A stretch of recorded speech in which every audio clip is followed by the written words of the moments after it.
اعوذ باللہ من الشیطان الرجیم بسم اللہ الرحمن الرحیم۔ پیارے بچوں، السلام علیکم ورحمۃ اللہ وبرکاتہ۔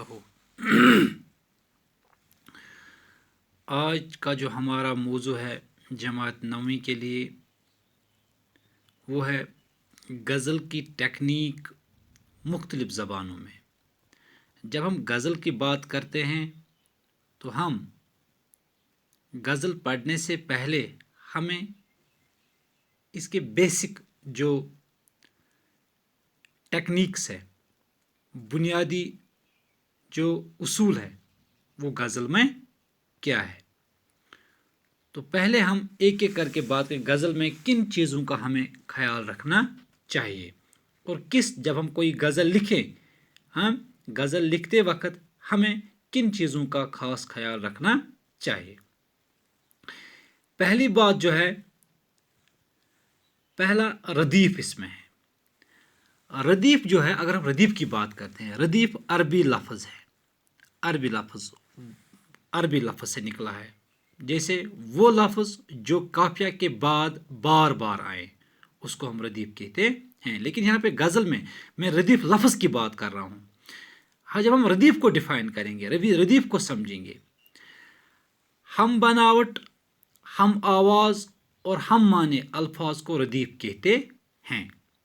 ہم بناوٹ، ہم آواز اور ہم معنی الفاظ کو ردیف کہتے ہیں، جن کو ہم انگلش میں کہتے ہیں رائمنگ ورڈز۔ جیسے میں آپ کو ایک شعر بتاؤں گا، شعر میں ہم دیکھیں گے ردیف کون سا ہے۔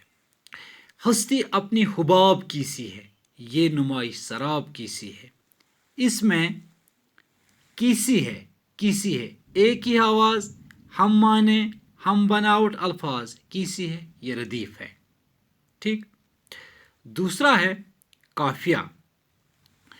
قافیہ جو ہے، قافیہ کا معنی ردیف سے پہلے کا لفظ، ردیف سے پہلے جو لفظ آتا ہے اس کو ہم قافیہ کہتے ہیں، لیکن یہاں پہ ہم غزل میں قافیہ کس کو کہتے ہیں؟ ہم آواز الفاظ کو قافیہ کہتے ہیں، ہم آواز الفاظ کو قافیہ کہتے ہیں۔ جیسے مثلا حباب، سراب، گلاب، لفظ یہ الگ الگ ہیں لیکن ان کی آواز، ان کا معنی الگ الگ ہے لیکن آواز ان کی ایک ہی ہے۔ ہم آواز الفاظ کو قافیہ کہتے ہیں۔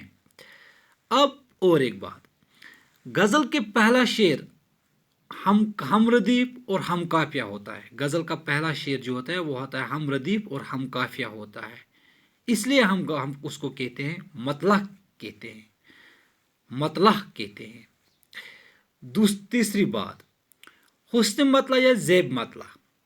اگر غزل کے دوسرے شعر میں قافیہ اور ردیف، آپ نے پہلے سمجھا اوپر قافیہ اور ردیف کا کیا معنی ہے، اگر غزل کے دوسرے شعر میں قافیہ اور ردیف کی قید کی جائے تو اسے حسن مطلع یا زیب مطلع کہتے ہیں۔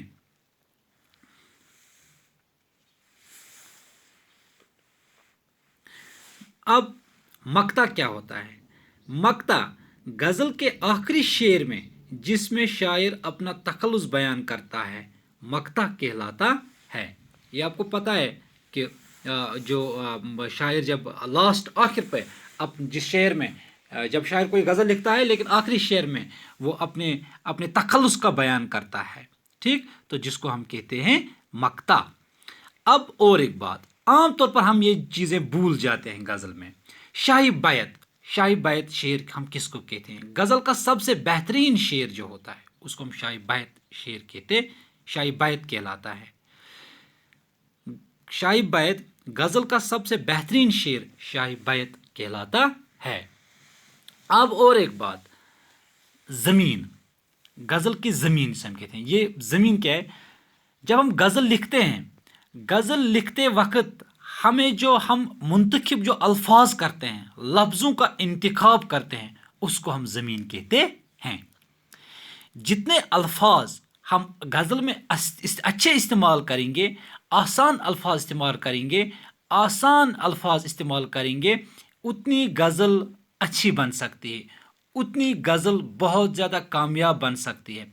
ہم کبھی کبھار غزل میں کبھی مشکل الفاظ استعمال کرتے ہیں، لیکن جب غزل پڑھنے والا یہ الفاظ دیکھتا ہے تو وہ غزل سمجھنے سے قاصر رہتا ہے، لیکن ہمیں چاہیے غزل لکھتے وقت ہمیں آسان الفاظ کا انتخاب کرنا چاہیے اور غزل لکھنی چاہیے، تاکہ پڑھنے والا جو ہے وہ غزل کو آسانی کے ساتھ لکھ سکے۔ یہ زمین ہوتی ہے۔ اب غزل کی دو قسمیں ہیں، ایک ہے غزل مسلسل اور دوسرا ہے غزل غیر مسلسل۔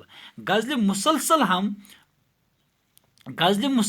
ہم اس غزل کو کہتے ہیں جس غزل میں ایک ہی بات، ایک ہی موضوع پہ بات کی جائے، ہر ایک شعر کا ایک ہی موضوع ہو۔ غزل غیر مسلسل ہم کہتے ہیں، غیر مسلسل جدا گانا۔ عام طور پر غزل جو ہوتی ہے، غزل میں ہر شعر کا مختلف معنی ہوتا ہے، جدا گانا ہوتا ہے، ٹھیک۔ تو لیکن جب ہم غزل پڑھیں گے، آگے ہمیں غزل پڑھنی ہے، پہلے فراق گورکھپور کی ہم دیکھیں گے کون سی غزل اس نے غزل مسلسل لکھی ہے اور کون سی غزل اس نے غزل غیر مسلسل لکھی ہے۔ تو اب اور ایک بات، غزل میں کم سے کم ہم جب غزل لکھیں گے، ہمیں غزل میں کتنے اشعار لکھنے چاہیے، غزل کتنے اشعار پہ مشتمل ہونی چاہیے۔ غزل میں کم سے کم 5 اشعار اور زیادہ سے زیادہ 21 اشعار ہوتے ہیں۔ یہ اصول ہے غزل کا۔ غزل میں سب سے اصول ہوتا ہے، غزل میں کم سے کم 5 اشعار اور زیادہ سے زیادہ 21 اشعار ہوتے ہیں۔ اب 21 اشعار سے اور بھی زیادہ ہوتے ہیں۔ یہ ضروری بات نہیں ہے کہ ہم صرف 21 اشعار لکھیں گے، لیکن وہ غزل لکھنے والے پہ ڈپینڈ ہے کہ وہ اس میں کتنے الفاظ، اس میں کتنی صلاحیت ہو، وہ کس طرح اپنی غزل کو لکھ سکیں۔